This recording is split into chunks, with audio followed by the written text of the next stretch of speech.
잠언서 27장 1절로 4절 같이 제가 읽어드리겠습니다. 너는 내일 일을 자랑하지 말라. 하루 동안에 무슨 일이 일어나는지 내가 알 수 없음이니라. 타인이 너를 칭찬하게 하고 내 입으로는 하지 말며 외인이 너를 칭찬하게 하고 내 입술로는 하지 말지니라. 돌은 무겁고 모래도 가볍지 아니하거니와 미르는 자의 분노는 이 둘보다 무거우니라.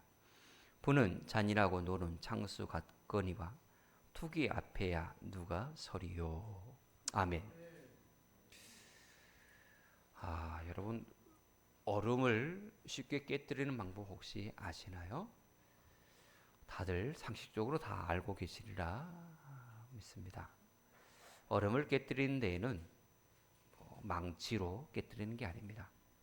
조그만한 바늘로 단단한 얼음을 쉽게 깨뜨릴 수가 있어요. 얼음이 단단하면 단단할수록 작은 바늘 하나면 바늘로 바늘 위를 콕콕 두드리기만 하면 큰 얼음도 순식간에 균열이 생기고 깨지는 것을 봅니다.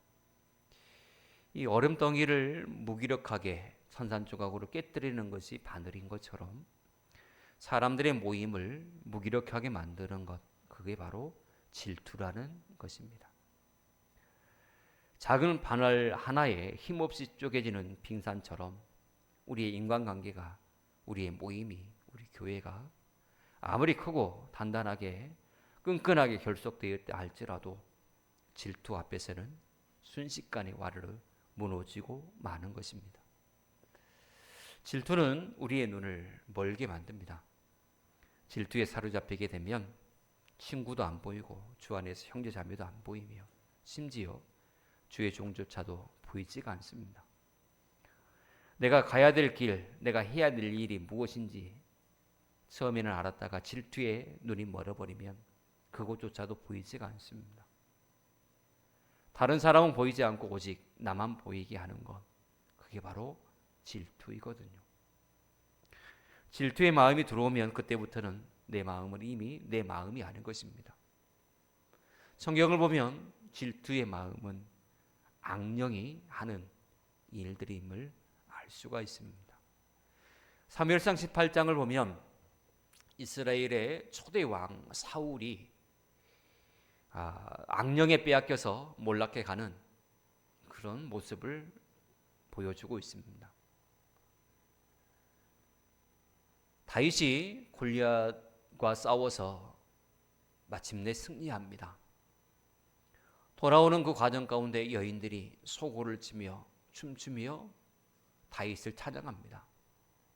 사울의 죽인 자는 천천히요 다윗은 만만이로다 라고 그렇게 말합니다. 이 소리가 사울의 귀에 들려서 사울이 그러면 사람들이 이렇게 나는 천천히요 다윗은 만만을 돌리니 다윗이 이 다음에 차지할 것은 이 나라뿐 있지 않겠느냐 이렇게 생각을 하고 다윗을 경쟁자로 보게 됩니다. 질투의 마음이 확 들어가기 시작한 거죠. 그때 성경은 악한 영이 사울의 생각 속으로 들어갔음을 말씀을 하고 있습니다. 악령에 사로잡혔다라고 표현합니다. 사울은 이 악령에 사로잡혀서 오직 다윗만 죽이려고 그 나머지 생애를 거기에 몽땅 투자했습니다.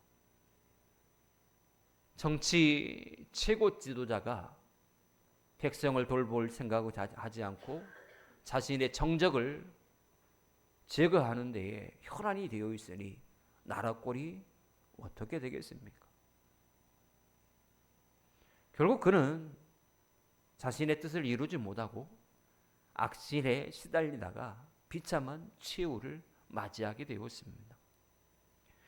우리가 꼭 기억해야 될 것은 질투는 남보다도 나를 해치는 감정이다라고 하는 것. 이것을 우리는 잊지 말아야 됩니다. 질투라는 것은 결국은 다른 사람과 나의 관계가 완전히 깨지게 만들어 버리는 것이고 다른 사람과 거리를 멀게 만들며 결국은 모든 걸 다 잃게 만드는 아주 독한 독소와 같습니다. 그러므로 오늘 우리는 이 질투의 원인이 무엇인지 살펴보고, 더 나아가 이 질투의 감정을 이기는 그 비결이 무엇인지 다시금 살펴보아서 하나님 안에서 내가 어떤 존재이고 내가 해야 될 일이 무엇이며 우리의 영적인 공동체 내에서 우리는 과연 무엇을 이루며 살아야 될 것인가, 바로 이 부분에 대해서 함께 살펴보고 은혜 나누고자 합니다. 먼저는 질투는 자신과 남을 비교할 때에, 그리고 자신에 대한 자신감을 잃어버렸을 때에 생겨납니다. 다른 사람과 자꾸 비교하다 보면 두 가지의 면이 드러나게 됩니다.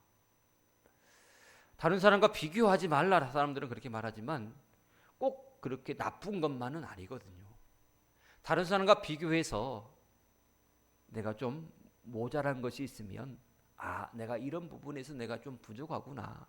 그래, 내가 이 부분에 좀 더 열심을 내야 되겠다. 이렇게 생각할 수도 있지 않습니까?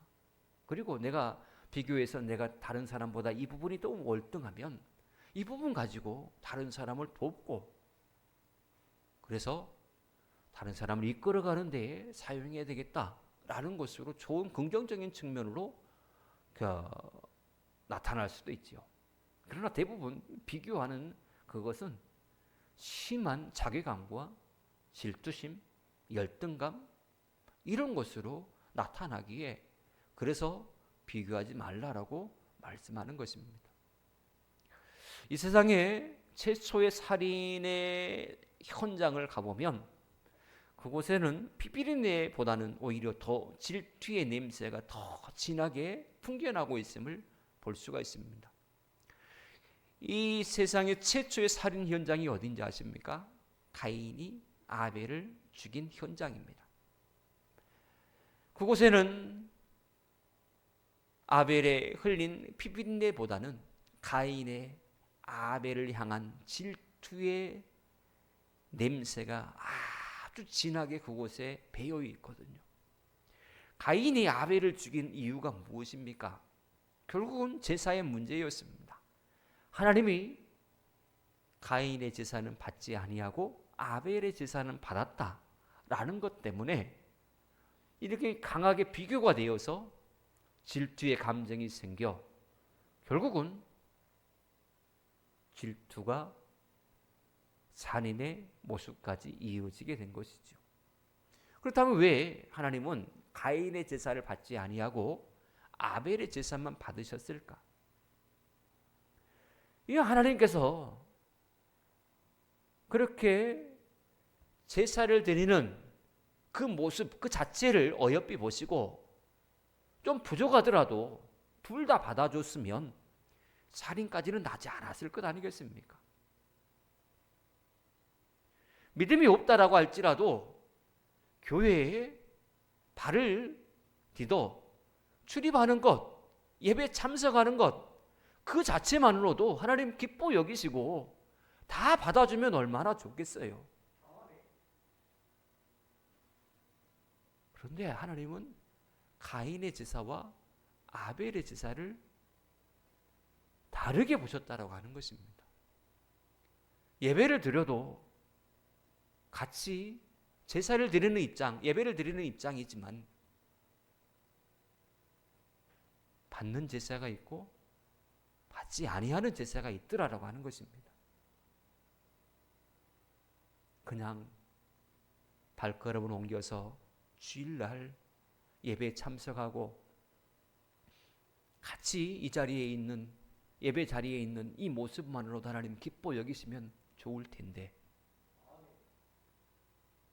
하나님이 요구하시는 것은 단순한 참석의 그 모습이 아니라, 형식의 모습이 아니라 또 다른 것에 하나님은 초점이 맞추시고 그것까지 우리에게 요구하고 계신다라고 하는 것입니다.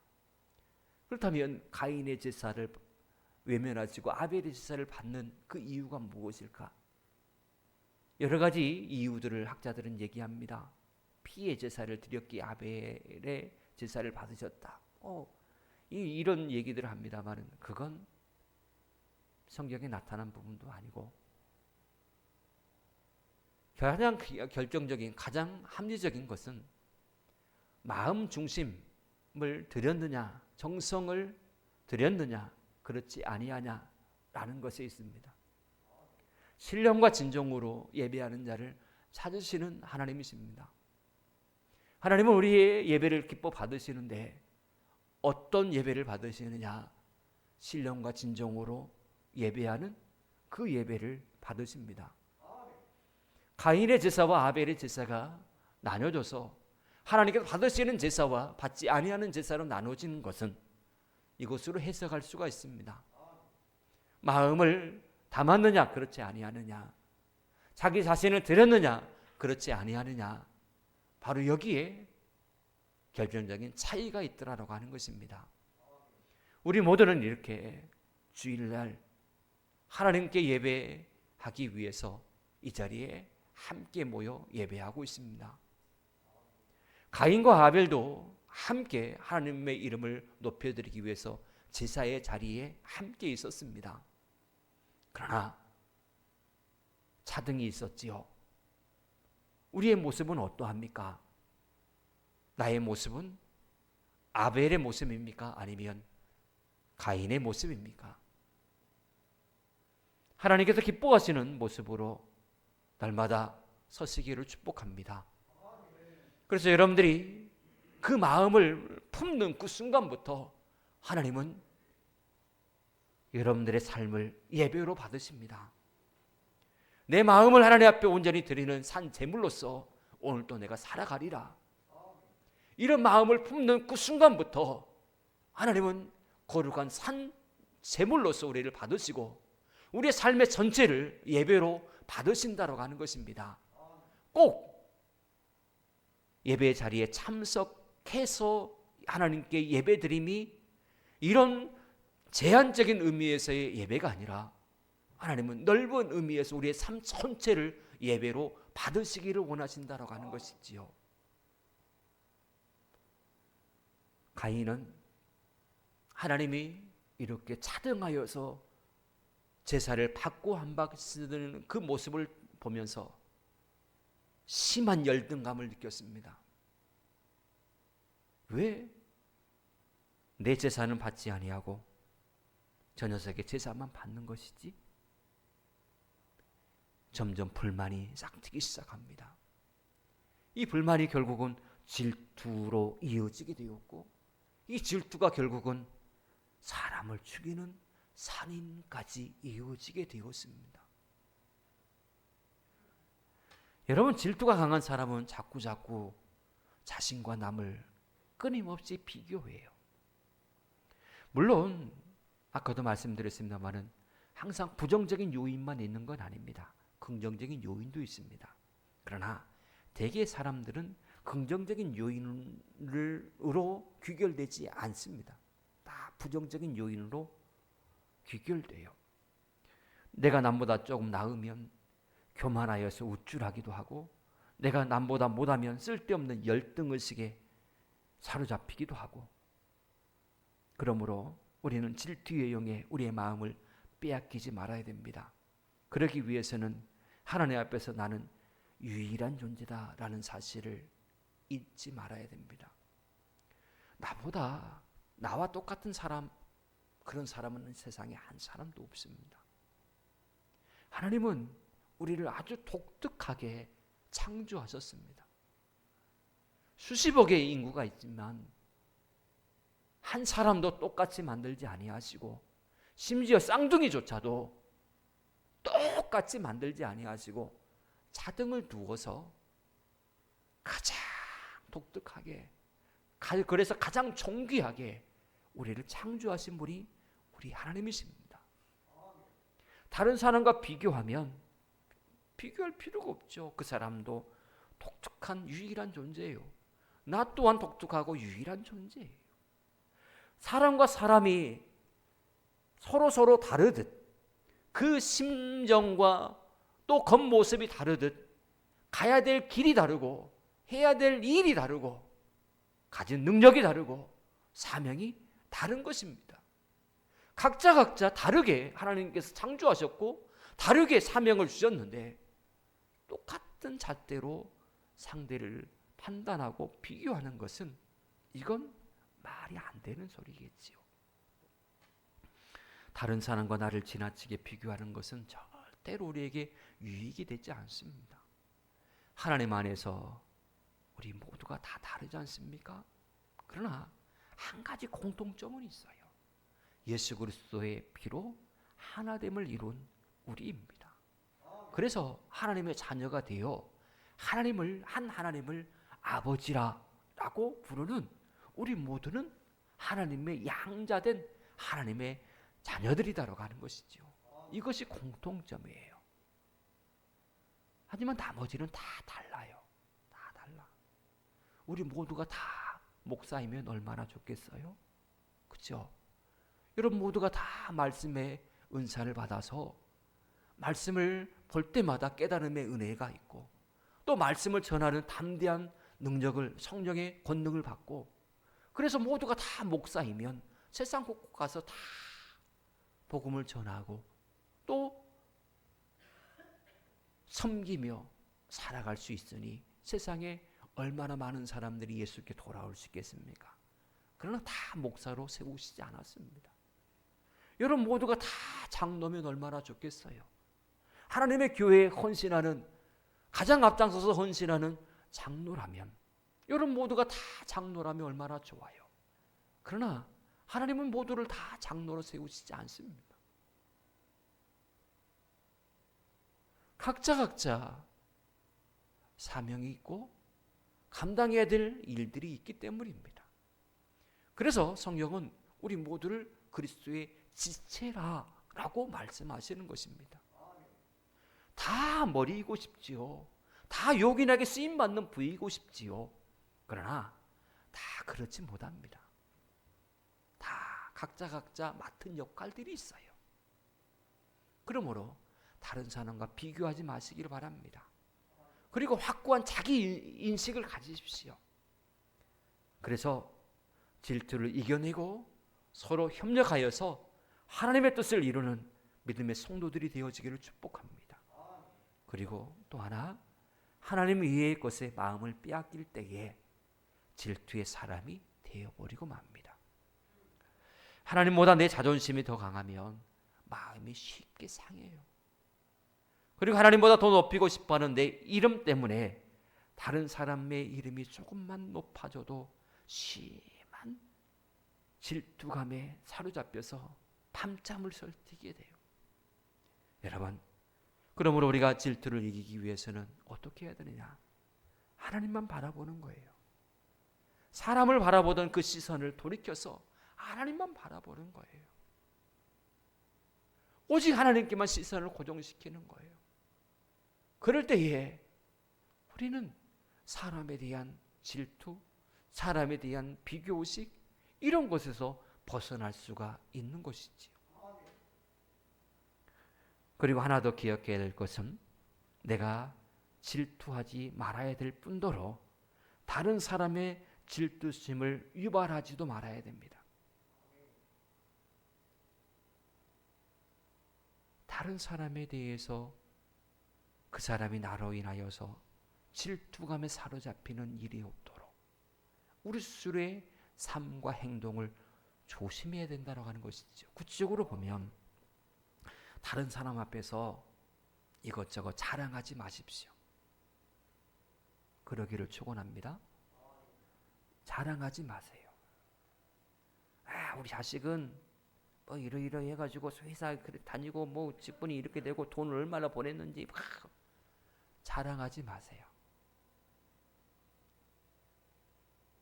자식이 돈 많이 보낸다고 그렇게 자랑했다가 도둑 들어가고 다 없어질 수도 있어요. 차라리 아무것도 안 보낸다고 우리 집 아무것도 없다라고 얘기하세요. 괜히 자랑했다가 도둑 들어요. 그리고 막 이렇게 막 금으로 막 이렇게 하고 다니시는 분들도 계시는데 우스갯소리로 그런 소리가 있었잖아요. 잘나가 본다고. 자랑하면 또 아는 것을 자랑하면, 또 많은 것을 자랑하면, 가진 것을 자랑하면 사람들은 우와 그래요? 라고 그렇게 말할지 모르지만 마음은 점점 그 사람에게서 멀어져요. 자꾸 다른 사람 앞에서 아는 척 해보세요. 와, 저 사람은 진짜 많은 것을 알아. 진짜 똑똑하고 지식이 많아. 라고 그렇게 말할지 모르지만 마음은 점점 그 사람한테서 멀어져요. 그러면 한 사람을 잃어버린 것이 되고 한 사람에게 질투, 비교의식을 갖고 질투에 빠게 만들어버리는 요인이 돼요. 그리고 무엇이든지 독차지하려고 하지도 마세요. 봉사도 헌신도 나 혼자 해야 된다 그런 생각에 절대 빠져서는 아니 돼요. 하나님 앞에서 참으로 지혜로운 사람은 이 일을 잘하는 사람이 아니라 함께 더불어 일하는 사람입니다. 일 조금 못해도 돼요. 그러나 하나 되어서 함께 일하는 그것이 하나님께서 기뻐하시는 거예요. 하나님은 완벽을 원하시는 것이 아니에요. 부족하지만 함께 하는 것. 그곳에 하나님의 은혜가 임하여서 완벽하게 하나님께서 채워주시는 것입니다. 완벽한 사람을 여러분 너무 많이 그렇게 사람에게서 그렇게 완벽을 요구하지 마십시오. 다 부족한 사람들 아니겠습니까? 여기 서 있는 저도 부족하되 부족한 상태에서 목사로 부름 받았습니다. 준비되지 않은 상태에서 하나님께서 강권적으로 부르셔서 신학하는 과정 가운데 또 부교육자하는 과정 가운데 저를 철저하게 훈련시키셔서 이 자리까지 이끄셨습니다. 하지만 지금 제가 목사로 완벽하게 완성되었다라고 저는 그렇게 절대 말할 수 없습니다. 아직도 저는 많이 부족합니다. 목사 되어가는 과정 가운데 있는 사람일 뿐입니다. 누구나 다 이렇게 부족합니다. 주변의 사람들을 보면 다 마찬가지일 것입니다. 하나님은 부족한 사람들을 부르셔서 하나 되게 하시고 서로 협력하여서 함께 주의 일들을 감당하도록 이끄셨습니다. 그리고 부족한 사람들끼리 하나 되어 있는 그곳에 성령을 보내셔서 함께 그 일들을 충만하게 감당할 수 있도록 이끌어 가셨습니다. 그 결과가 바로 지금 우리 해남 비전교회의 지금의 모습입니다. 일꾼들은 완벽한 사람을 뽑아야 돼. 새벽 예배도 해야 되고 11조도 해야 되고 또 장로 되려면 전도 20명 해야 되고 이전에 그랬어요.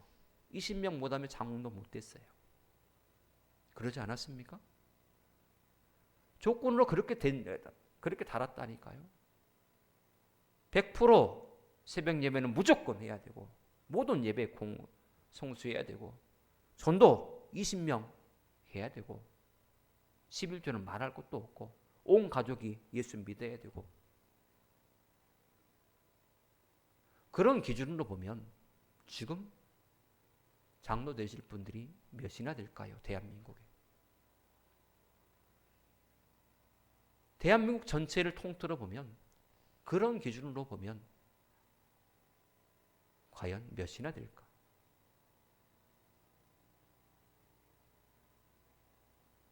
정작 먼저 목사 되고 먼저 장로 되었던 사람들 그런 사람들은 과연 하나님 보시기에 완벽한 사람이었을까?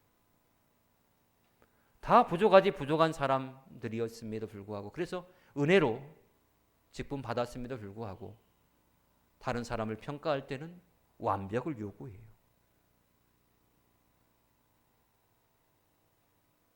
여러분 서로 부족함을 용납하시고 그들 위해서 늘 언제나 기도하는 우리 모두가 되기를 축복합니다.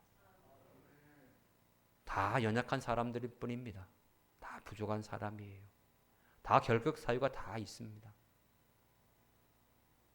다른 사람에 대해서 폄하하지 마시고 저 사람도 나와 똑같은 입장에서 서 있지만 하나님의 은혜가 저분에게 임하면 저 사람도 하나님의 능력을 받고 하나님의 귀한 일꾼이 될 수 있다 라고 하는 그런 생각으로 중보하시고 격려하시고 후원하셔서 하나님의 교회, 우리 교회가 하나님의 일꾼으로 다양한 일꾼들로 가득 채워주는 귀한 교회가 되어지기를 축복합니다. 교회는 여러 사람이 모인 곳입니다. 속상하면 기분 나빠하고 손해보면 화도 내고 마음이 안 맞을 때에는 다투기도 하고 크고 작은 일에 자기의 유익을 먼저 추구하는 그런 이기심조차도 나타날 때가 많습니다. 그러나 여기서 끝난다면 더 이상 교회는 아니겠지요. 교회는 이렇게 평범한 사람들이 모여서 하나님을 바라보면서 끊임없이 변화되어 나가는 곳, 이게 바로 주님의 교회입니다. 혹시라도 나의 손가락이 다른 사람을 향하여서 비난하는 그런 모습으로 나갈 때에 우리를 위해서 십자가에서 못 박히신 주님의 손을 기억하시기를 바랍니다. 그리고 내 마음이 안 맞는다고 등 돌리고 다른 사람에게서 멀어져가는 그런 나의 발걸음이 있을 때에 두 발 모으고 큰 대못에 못 박히신 주님의 발을 또 올려보시기를 바랍니다. 그리고 섭섭한 마음이 들고 불편한 마음이 들어서 다른 사람 보기가 싫고 교회 가기가 싫은 그런 마음이 들거들랑 옆구리에 창을 맞으시면서까지 우리를 위해서 희생하신 주님의 그 옆구리를 다시금 떠올려 보시길 바랍니다. 우리를 위해서 자신의 생명까지 내어주신 예수님의 그 사랑 속에서 참다운 희생을 배우고 오직 십자가만 바라보며 걸어 나가시기를 축복합니다.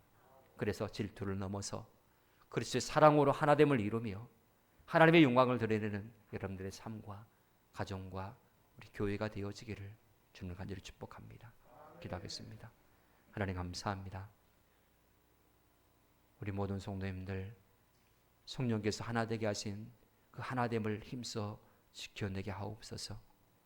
하나님께서 우리를 사랑하신 그 사랑으로 우리 모두가 하나 되어서 하나님의 몸된 교회에 든든하게 세워나가게 하여 주시고 이 하나됨을 통하여서 세상에 하나님의 살아계심과 또 하나님의 사랑을 널리 증거하는 우리 모두가 되게 하여 주시옵소서. 예수님으로 간절히 기도합나이다. 아멘.